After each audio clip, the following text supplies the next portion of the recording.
Y vamos, les pregunto, ¿cuál es la diferencia entre una prédica y una charla?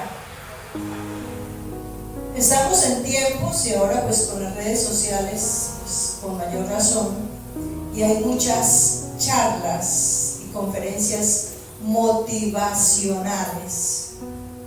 Incluso eso es una dificultad que tienen algunos cristianos, porque eso quieren encontrar en la iglesia. Una charla motivacional que nos hable de las bendiciones. Y eso, si la enseñanza no tiene ese enfoque mayormente, es decir, la enseñanza, la prédica como tal debe tener consuelo, la palabra nos habla. O sea, la prédica debe traer enseñanza, corrección y consuelo. Pero entonces, si no nos habla solamente de que Dios nos bendice, que Dios nos hace, que Dios nos da, si no es el tema central o la gran mayoría del tema, entonces la persona siente que no le habló Dios. Si es que habla solamente, si no habla así, entonces no le habló Dios. Incluso lo que mirábamos en otro tema que estudiamos sobre que la gente se siente regañada. ¿Y qué decía esa enseñanza? ¿Qué aprendimos en esa enseñanza? Que no nos sintamos tristes cuando nos corrigen, sino que nos sintamos tristes por haberle fallado a Dios. Pero que nos corrija Dios debe hacernos sentir contentos, porque entonces sabemos que Dios tiene cuidado de nosotros, porque nos ama como el buen Padre que es. Amén. Y vamos a mirar cómo podemos verlo desde la Biblia ese tema, y vamos a buscar el Evangelio de Juan capítulo 6 versículo 60 al 61. Dice: al oírlas, muchos de sus discípulos dijeron: dura es esta palabra, ¿quién la puede oír? Sabiendo Jesús en sí mismo que sus discípulos murmuraban de esto, les dijo: ¿esto os ofende? Imagínense, ¿a quién le estaba hablando? ¿A una persona que estaba empezando a oír por primera vez a Jesús? A los líderes de la época, los líderes que él estaba formando para que hicieran la misma tarea, porque eso era lo que estaba haciendo con ellos, que ellos aprendieran, que entendieran, que conocieran y que fueran a hacer esa tarea, a predicar la palabra de Dios. Y miremos lo que dice ahí mismo, ahí mismo en el Evangelio de Juan, pero el versículo 10, versículos 66 y 68. Desde entonces muchos de sus discípulos volvieron atrás y ya no andaban con él. Dijo entonces Jesús a los 12: ¿queréis acaso iros también vosotros? Le respondió Simón Pedro: Señor, ¿a quién iremos? Tú tienes palabra de vida eterna.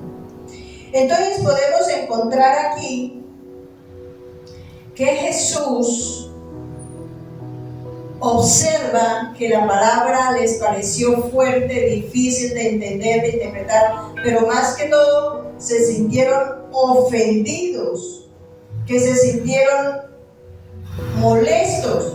¿Y qué dice? Que muchos de los discípulos, ¿qué hicieron? Se fueron, abandonaron la carrera, abandonaron el plan que Dios les tenía a ellos. Aquí los únicos que siguieron firme fueron los 12, firme entre comillas, porque sabemos que en el proceso había uno que no estaba de acuerdo tampoco con Jesús. Y ese sí que es un problema. Si yo no estoy de acuerdo con Dios, estoy en oposición. Y si estoy en oposición, pues no voy a querer hacer lo que Dios me está diciendo, ni voy a aceptar que lo que Dios me dice es por mi bien. Y abandonamos la carrera, abandonamos el plan de Dios. Y esto es lo que le pasó aquí a los discípulos, y eso se lo hace saber Jesús. Pero hubo uno que entendía cuál era el plan que tenía Dios con ellos. ¿Y es quién? Simón Pedro dijo: ¿a quién iremos? Tú tienes palabra de vida eterna. Si nosotros empezamos a buscar en las distintas multitudes de charlas y de conferencias motivacionales, ¿será que todo ese cúmulo de enseñanza que recibimos nos va a transformar realmente y nos va a enseñar como Dios nos enseña? ¿Qué resultado tiene una charla motivacional? ¿Qué pasa? En ese momento, ¿qué pasa? Me motiva por el momento. Exactamente, me emociona, me estimula un momentico, pero al otro día o al rato ya ni me acuerdo. Porque la única palabra que se hace vida es ¿quién? La palabra de Dios. Que aunque parezca fuerte en el momento, nosotros sí tenemos la capacidad de oírla y de entenderla y de aceptarla. Mira lo que dice 2 Corintios 3:6. 2 Corintios 3:6. Por eso es tan importante que la persona tenga su Biblia, ya sea en el celular o física, y que lo lea para que vea que es desde la palabra que estamos predicando. No podemos traer charlas motivacionales como de pronto se hace algunas veces, se lee un texto bíblico y luego arrancamos a contarles un cuento. No, es centrada, la prédica está centrada en la palabra de Dios. Esa es la clave, y que sea conforme a la palabra de Dios.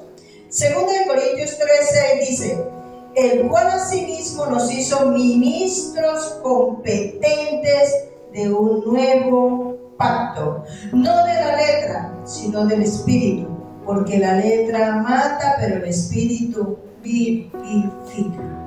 ¿Qué significa? Que nosotros tenemos la capacidad dada por Dios de entender, de aceptar, de conocer, de aplicar la palabra de Dios.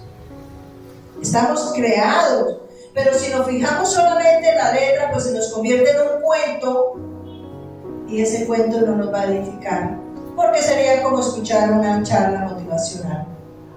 No va a pasar, no va a tener ningún efecto, porque la única palabra que se hace vida es la palabra de Dios. Entonces, cada predicador, cada uno de nosotros, todos los que estamos acá, debemos tener en cuenta eso, que si yo le voy a dar un consejo a una persona, debo saber cuál es la palabra que Dios me da para llevársela a esa persona. Porque si no, se convertiría en el consejo personal. Y por eso nosotros no podemos dar un consejo personal, sino un consejo conforme a la palabra. Y que aunque a mí me parezca que no estoy de acuerdo, es la palabra de Dios la que se hace vida. Por ejemplo, si un joven o un hijo rebelde está hablando con otro que es igual de rebelde con sus padres, ¿cómo le pueden predicar honra a tu padre y a tu madre para que le vaya bien? Ahora le puede decir, mire, pórtese bien y hágalo bien, pero si no lo está creyendo, si no está aceptando esa palabra, ¿de qué le va a servir? Entonces yo debo estar de acuerdo con Dios, en línea con Dios, para poder recibir la palabra y para, como dice en otro texto, para que esa palabra quede implantada en mí y ser hacedores de la palabra. Entonces, cada vez que nos congreguemos, no busquemos ser motivados, no busquemos ser estimulados. Que no es que salimos, que mejor dicho, ya Dios me dijo cómo es que voy a resolver esto y aquello y aquello y aquello. No, aquí no se ve, aquí digamos, aquí en cualquier parte donde se predique la palabra no funciona así. Miren esta forma, esto que le dijo Dios a Jeremías cuando lo llamó al ministerio. Jeremías 1, del 9 al 10. Miren cómo le dijo Dios a Jeremías que le hablara al pueblo. Jeremías del Antiguo Testamento 1, del 9 al 10. Sabemos que Jeremías fue llamado muy jovencito, incluso él le puso trabas a ir a predicar porque dijo que él era un niño, que no era capaz, que no podía hacerlo. Pero miren lo que le dice Dios. Y extendió Jehová su mano y tocó mi boca y me dijo Jehová, he aquí he puesto mis palabras en tu boca. Mira que te he puesto en este día sobre naciones y sobre reinos, para arrancar y para destruir, para arruinar y para derribar, para edificar y para plantar. ¿Qué le estaba diciendo Dios que predicara? ¿Qué significa todo eso que le estaba diciendo? Jeremías 1, del 9 al 10. ¿Qué significa? ¿Quién le puso la palabra en su boca? Dios. O sea, le digo, esto es lo que usted tiene que decir. Esta es la tarea que usted tiene. A esto es que usted se va a dedicar. No es a darle palmaditas a ninguno, ni espere palmaditas. Porque ese es otro problema, que a veces cuando predicamos, entonces queremos que nos digan, uy, pero usted sí predica bonito. No, eso nosotros no necesitamos eso, porque es que es la palabra de Dios y no la de nosotros. Y extendió Jehová su mano y tocó mi boca y me dijo Jehová, he aquí he puesto mis palabras en tu boca. Mira que te he puesto en este día sobre naciones y sobre reinos. O sea, tenía que predicarle a toda la gente. En ese momento Jeremías tenía que decirle al pueblo de Israel que si no se arrepentía los iban a llevar deportados. Ese era el motivo por el cual esta palabra fue dada. Si ustedes no cambian, entonces miren lo que le está diciendo. Para arrancar, ¿qué tenemos que arrancar de nosotros? Los vicios, las adicciones, las costumbres. ¿Fácil? Que es que si no me tomo el tinto a las 5 de la mañana me da dolor de cabeza. ¿Fácil? Si es una adicción, ¿no? Que es que tengo que despertarme y lo primero que tengo que mirar es el celular. Es una adicción para muchos ya. Y se les va el tiempo y no oraron, no empezaron el día de la mano con Dios. Lo mismo para irse a dormir. Es que tengo que revisar todos los WhatsApp que me mandaron y todas las redes, y cuando me doy cuenta de que he dormido y no le doy gracias a Dios. Y hablando de pequeñas cosas, tenemos que arrancar eso. Ahora, ¿no lo va a arrancar Dios? No, yo lo tengo que hacer.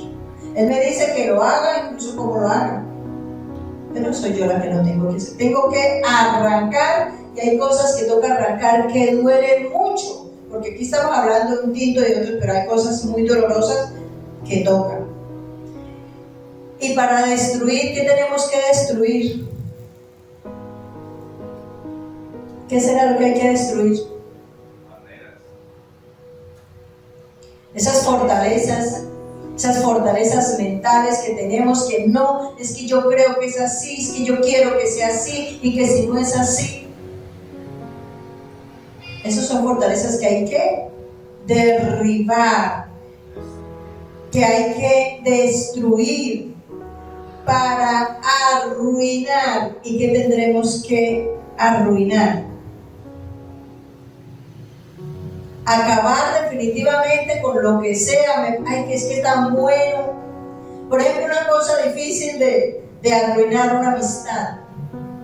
Una amistad que es una amistad que me genera problemas, que me saca del propósito de Dios, que altera mi vida. Y toca cortar sí o sí. ¿Cuántos matrimonios se dañan por ese tipo, por tener malas amistades? Pero por no destruir esa amistad, prefieren, a veces o sin darse cuenta, se destruyen el trabajo, la familia, muchas cosas. Entonces, obligatoriamente hay que arruinar ese tipo de relación porque no funciona. Y para derribar, es decir, que nos toca contra viento y marea, porque es que no queremos, porque nos gusta, porque estamos acostumbrados, porque nos parece bueno, nos toca, pero eso nos toca a nosotros. Derribar el yo que no me deja avanzar, porque el orgullo no me deja, porque me siento que yo soy muy importante, y porque yo lo hago así, porque yo soy así. Ese yo hay que derribarlo. pero también hay que edificar. ¿Y entonces qué será edificar?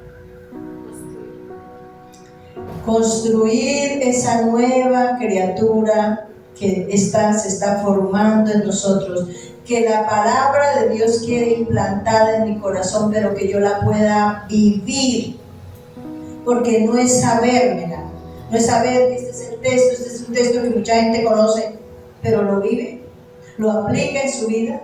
Si no lo aplicamos no estamos haciendo nada. Para edificar y para plantar, entonces vamos a sembrar la palabra de Dios, vamos a plantar esos nuevos hábitos que debemos adquirir, como orar, como ayunar, como congregarnos, como estudiar la Biblia, como portarnos bien. Eso hay que plantarlo. ¿Y cómo se planta? En un proceso de disciplina, de ejercitarse todos los días. Entonces, cuando miramos este texto, parece un texto fuerte, ¿cierto? El de Jeremías. Y me imagino a Jeremías en ese momento que era un joven diciendo: ¿yo cómo le voy a decir a los reyes y al gobernador y al alcalde que le toca que deje las groserías y el soborno? Porque eso no era cualquier cosa. Lo mismo que le tocaba a Isaías. Isaías también le tocó fuerte, porque Isaías era consejero político, él era consejero de los reyes, imagínense. Entonces estaba parado. Pero cambiarle el consejo, para decir: no, señor, usted no puede robar, ahora usted no puede hacer aquello, porque se va a morir y porque va a destruir la nación. Entonces, busquemos la verdad de Dios siempre. No busquemos charlas motivacionales, busquemos aprender las cosas que debemos hacer, que debemos cambiar, que debemos arrancar, derribar, destruir, pero empecemos a plantar. Esa es la palabra de consuelo, ¿sí ven? Fíjense que la palabra me está enseñando qué no está bien en mí, cómo debo hacer para cambiar ese sistema de vida que traía. Y aquí me está diciendo que derribando, que arrancando, pero trae la palabra de consuelo, que es que seamos edificados y que empecemos a plantarnos en la búsqueda del Señor y en la nueva vida que Dios nos ofrece. Amén. Vamos a orar, vamos a pedir perdón si le hemos fallado, que muy seguramente lo hacemos porque lamentablemente estamos en ese proceso y todavía hay cosas que nos quedan grandes, pero que debemos disponernos para lograrlo.